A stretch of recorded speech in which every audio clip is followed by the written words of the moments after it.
آپ نے بیان میں کہا تھا کہ جب نبی کریم صلی اللہ علیہ وسلم کو کربلا کی خبر دی گئی تو آپ اس وقت روئے تھے، لیکن ہم نے سنا ہے علماء سے، مولانا ترجمانی صاحب سے، کہ حضرت امام زین العابدین ساری رات رویا کرتے تھے اور ساری زندگی روتے تھے. تو یہ اور وہ مطلب ایک ساتھ نہیں ہو رہا، تو رو سکتے ہیں اگر کوئی واقعہ کربلا سے ہو؟ دیکھو کسی غم پہ، چاہے وہ کربلا کا واقعہ ہو یا کوئی بھی غم ہو، اس پہ رونا آنا، اس پہ اللہ کی طرف سے پابندی نہیں ہے، یہ نیچرل ہے. رونا منانا، باقاعدہ سوچ سوچ کے رونا، اس کو سنت قرار دینا غلط ہے. بعض لوگ کہتے ہیں حسین کے غم پہ رونا سنت ہے، یہ تعبیر ہی غلط ہے. غموں کو برداشت کرنا سنت ہے، خود بخود جو رونا آ جائے وہ معاف ہے. جیسے نبی صلی اللہ علیہ وسلم کی نواسی کا انتقال ہوا، آپ کی گود میں آپ روئے اور فرمایا کہ دل جو ہے غمزدہ ہے، زبان اشکبار ہے، حدیث کا مفہوم ہے، یعنی دل غمزدہ ہے مگر زبان سے، آنکھیں اشکبار ہیں، زبان سے وہ نکلے گا جس پہ ہمارا رب ہم سے راضی ہوگا. وہی ہے کہ بھئی ہم اللہ کی تقدیر پہ راضی ہیں. تو غم منانے کی اجازت نہیں ہے، صبر کرنا ہے. جو غیر اختیاری ہے وہ معاف ہے، کیونکہ محبت تو ہے نا انسان کو. تو اب کربلا کا واقعہ ہو یا آپ یہ کہیں حضرت زین العابدین روتے تھے، تو کیا حضرت زین العابدین 10 محرم کو روتے تھے؟ تو ظاہر ہے جب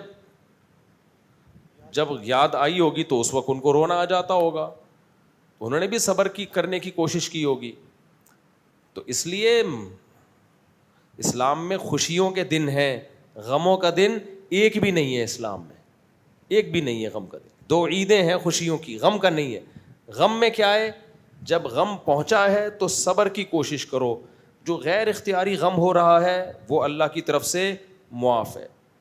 کسی کا بھی ہو، اپنے بیٹے کا ہو، باپ کا ہو، بیوی کا ہو، شوہر کا ہو، دوست کا ہو، یا اہل بیت میں سے کسی کا ہو. تو اتنی بخاری مسلم کی واضح حدیثیں ہیں نوحے پر کہ جو نوحہ کرنے والی عورتیں ان پر لعنت ہے. من شق الجیوب لیس منا، گریبان چاک کرے غموں میں وہ ہم میں سے نہیں ہے. جو سینہ پیٹے، جو روئے، کتنی اس بات. تو شیعہ حضرات کا مسلک الگ ہے، ان کو کرنے دو. میں بار بار کہتا ہوں بھائی کسی کے مسلک کو چھیڑنے کی ضرورت نہیں ہے، نہ طنز کرنے کی ضرورت ہے.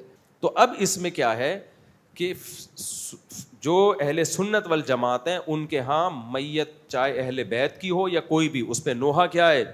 حرام. اس پہ چیخنا چلانا حرام. اس میں حسین کی یاد میں رونا سنت نہیں ہے.